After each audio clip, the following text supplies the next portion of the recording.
около 300 зарегистрированных участников – историки, философы, священники. Столько представителей из разных сфер объединило одно большое мероприятие. В Уфе состоялась международная образовательная конференция «Теология и богословие». Основной ее целью является обсуждение стратегических перспектив духовного развития в свете светского и духовного образования.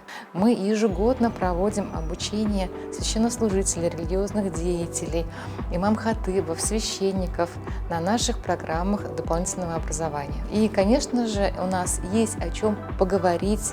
Все эти люди сегодня присутствуют здесь, как богословы, так ученые, так и представители государственных структур. Мероприятие организовал Башкирский государственный педагогический университет при содействии сразу нескольких организаций. Представитель Фонда поддержки исламской культуры, науки и образования Алексей Петров присутствовал лично и участвовал в пленарном заседании. Как вы видите, действительно, Акмулинский университет организует всегда конференцию на высоком уровне и с большим количеством представителей международного образовательного и научного сообщества. Теологическое образование, которое на сегодняшний день у нас везде обсуждается и поддерживается на государственном уровне. Если вы знаете, то буквально еще 10 лет назад теология особо не признавалась научным сообществом, а на сегодняшний день она имеет уже код, присвоенный Министерством науки и высшего образования Российской Федерации, проходит обучение по направлению бакалавриата, магистратуры и аспирантуры. Стоит отметить, что Башкирский государственный педагогический университет на протяжении последних 10 лет является активным участником программы подготовки специалистов с углубленным знанием истории и культуры ислама. То есть он в тесном контакте с Российским исламским университетом СДУМ РФ, где готовят специалистов. И вот то направление, в котором они работают, в рамках как раз подготовки и теологического образования, в рамках подготовки педагогов, оно действительно очень профессиональное. Конференция проходила в течение 2 дней. Программа насыщенная. Пленарное заседание, лекции, круглые столы, мастер-классы. Обсуждались разные проблемы, начиная от псевдорелигиозного экстремизма и до введения в школах предметов по духовной культуре и светской этике. Уже на стадии введения этих предметов были очень большие дискуссии. Надо, не надо. Если надо, то кто должен преподавать? Светский преподаватель или представитель конфессионных кругов? Если конфессионных, то какие? Эти вопросы дискуссионны по сей день. И я надеюсь, что наш круглый стол, где будут представлены в большом количестве и представители конфессиональные, и, конечно же, педагогические работники и нашей республики, и России в целом, поможет найти ответ на эти вопросы, потому что, как и говорил великий Гегель, там, где плохой философ ставит союз «или», хороший ставит союз «и».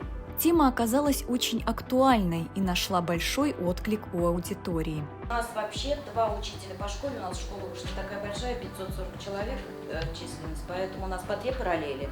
И 2 учителя начальных классов у нас прошли курсы обучения, и вот 1 учитель идет на светскую этику. Одновременно, получается, да, работают. на одном уроке класс у нас делится на 2 группы, на 1 учитель ведет светскую этику, и я вот лично для себя пока уже 3-й год веду мировые религии. Вопрос очень серьезный, очень важный, потому что культура в таком состоянии, что, конечно, ее нужно поднимать, и особенно говорить нужно об этом в школе, в начальных классах. Нужно детям рассказывать и о добре, и о зле. И как раз вот эти уроки и помогают детям узнать эти основы и дальше по жизни уже нести эти понятия. На конференцию приехали гости из стран ближнего зарубежья и различных субъектов России. Так Шахабудин Гусейнов прилетел из Дагестана, чтобы провести лекцию по изучению арабского языка. Наверное, у нас в будущем не будет никакой связи с Западом, и нам английский язык будет не нужен. Вот арабский язык сейчас развивается, арабские страны развиваются. Самые богатые страны, можно сказать, сейчас эти арабские страны. Возьмем Кувейт, Катар, Эмираты, Саудовская Аравия. И нам придется с ними сотрудничать, нам придется с ними работать, нам придется с ними туда ездить, приглашать их к нам, и нам нужны будут переводчики. И мы должны будем освоить арабский язык. Рассматривали вопросы изучения языка, проблематики, как начинающему студенту, человеку, который хочет изучать язык, проблематику, именно основные моменты. Для того, чтобы освоение языка было более легким, знание арабского необходимы.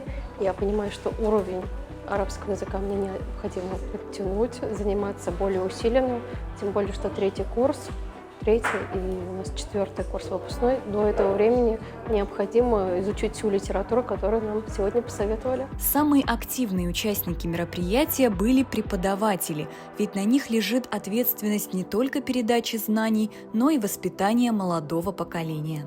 Ускоряющийся процесс возрождения духовной жизни. В первую очередь это выразилось в постоянном увеличении числа приходов, строительстве новых храмов и монастырей.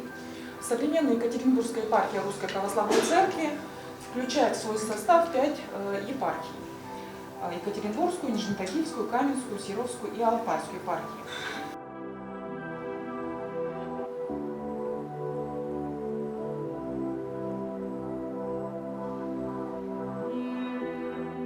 Само по себе проведение таких конференций – это демонстрация мира и согласия, любви и взаимопомощи в нашем с вами непростое время. И когда научное сообщество и богословы одновременно решают одни и те же проблемы, обсуждают одни и те же вопросы, это становится важным маяком на пути нашего долгосрочного развития. Человеку было сложно. Сегодня на Земле живет 7 миллиардов человек, практически половина из них точно сидит в интернете. И какая бы ни была у меня там бредовая, оригинальная, там какая-то экстра оригинальная идея, я в интернете обязательно найду людей, у которых есть идеи, похожие на мои. А нас не сдерживает география, нас не сдерживают языки, например. Мы можем найти вот этих людей, и мы уже понимаем, что я не одинок с таким мнением.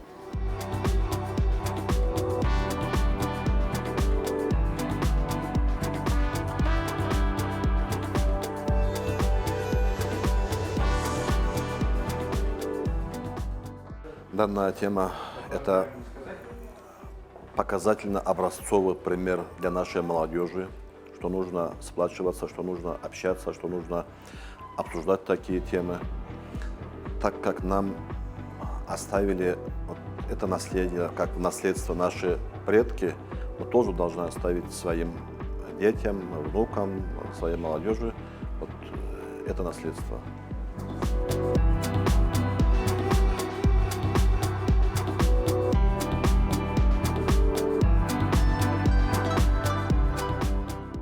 Актуальность темы конференции подтвердили и представители духовенства. По словам священнослужителей, в условиях меняющегося мира обращение к религии необходимо. Православная церковь всегда стоит на том, что ничего важнее любви быть не может. И то, что мы, представители традиционных конфессий, всегда вместе и в любых сложных ситуациях все испытания проходим вместе, это самое важное. Православная церковь, конечно же, она заинтересована в том, чтобы такие конференции образовательные, международные, они проходили как можно чаще и в более широком формате, потому что они направлены именно на самое главное, на укрепление нашей духовно-нравственного стержня нашего общества, которое, в общем-то, так сегодня в сложные времена нам необходимо. В данное время не только нам угроза экстремизм, терроризм, но и мы сейчас видим, уничтожаются традиционные ценности, которые закладывались нашими дедами много веков, особенно в России, которая объединила много национальностей, много конфессий. Мы, слава Богу, жили в мире, в согласии, в дружбе. И сейчас мы видим, как с Запада идет те ценности, которые для нас очень неприемлемы. Данная конференция проводится впервые, но организаторы надеются, что мероприятие станет хорошей традицией. Тем более, что в прошлом году университет вступил в научно-образовательную теологическую ассоциацию.